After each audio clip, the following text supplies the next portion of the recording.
आपने देखा होगा कि वाक्य कुछ ऐसे होते हैं जिनके अंत में चाहिए रहता है। जैसे राम को दौड़ना चाहिए, हरि को आम चाहिए,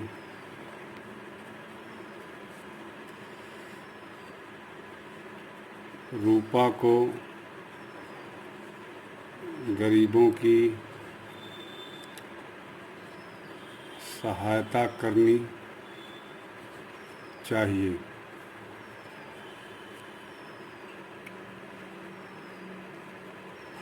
हमें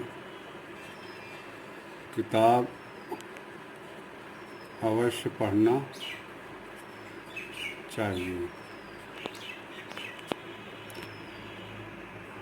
अब देखिए यहाँ पर अंत में चाहिए है, इस वाक्य के भी अंत में चाहिए है, और इस वाक्य के भी अंत में चाहिए है, और इसके अंत में भी चाहिए है।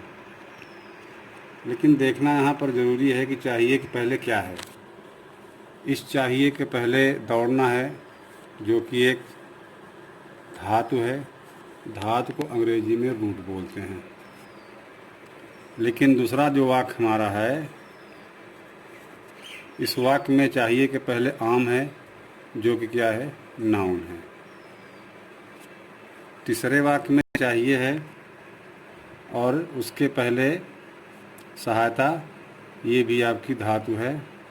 इस वाक्य में ध्यान दीजिएगा, इसमें गरीब शब्द है, जो कि एक नैतिक कर्तव्य का बोध कराता है। और तीसरे वाक्य के अंत में चाहिए, चौथे वाक्य के भी अंत में आपका चाहिए है, और उसके पहले पढ़ना है, जो कि ये क्या है, धातु है। तो यहाँ पर 3 वाक्य हैं, 4 वाक्य हैं। 3 वाक्यों में चाहिए से पहले धातु है, और एक वाक्य में चाहिए से पहले नाउन है। तो हम सबसे पहले दूसरे वाक्य को देखते हैं, जहाँ पर अंत में चाहिए है, उसके पहले नाउन है।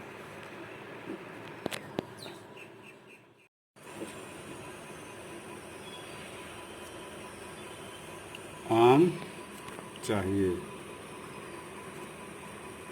हरि को आम चाहिए। तो आज जो आप सीखेंगे रियल में use of need, want, require. अब जब वाक्य के अंत में चाहिए हो और उसके पहले नाउन हो, तो वहाँ पर हम चाहिए के संदर्भ में नीड, ऑब्लिक, वांट या रिक्वायर किसी एक का प्रयोग कर लेते हैं। इसका जो वर्जन मेथड है,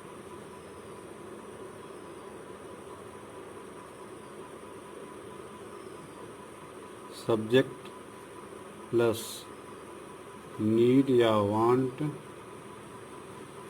या रिक्वायर, उसके बाद हम नाउन लिखते हैं। अब इसमें हम आज़ाद हैं, चाहे नीड का प्रयोग करें या वांट का प्रयोग करें या रिक्वायर का प्रयोग करें। ध्यान यहाँ पर देखना है, अगर हमारा कर्ता सिंगुलर नंबर में है तो नीड को नीड्स कर देंगे, या वांट को वांट्स कर देंगे, या रिक्वायर को रिक्वायर कर देंगे, रिक्वायर्स कर देंगे।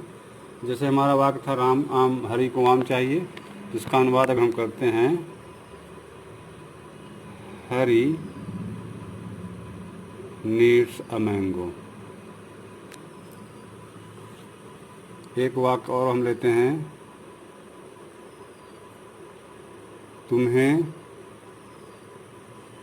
कलम चाहिए, इसका हो जाएगा यू नीड अ पेन। अब यहाँ पर पहले वाले वाक्य में नीड्स लिखे हैं, क्योंकि यहाँ पर कर्ता हरि है और हरि सिंगुलर नंबर है, इसलिए यहाँ पर हमने नीड्स का प्रयोग कर दिया। और दूसरे वाक्य में हमने नीड का प्रयोग किया है क्योंकि कर्ता हमारा प्लूरल है, इसलिए यहाँ पर हमने प्लूरल का प्रयोग किया। उसके बाद आर्टिकल आपका, फिर उसके बाद नाउन। इसी तरीके से वाक्य आप नीड की जगह वांट भी लिख सकते हैं, रिक्वायर भी लिख सकते हैं, इसमें आप स्वतंत्र हैं, कोई दिक्कत नहीं है। That is over.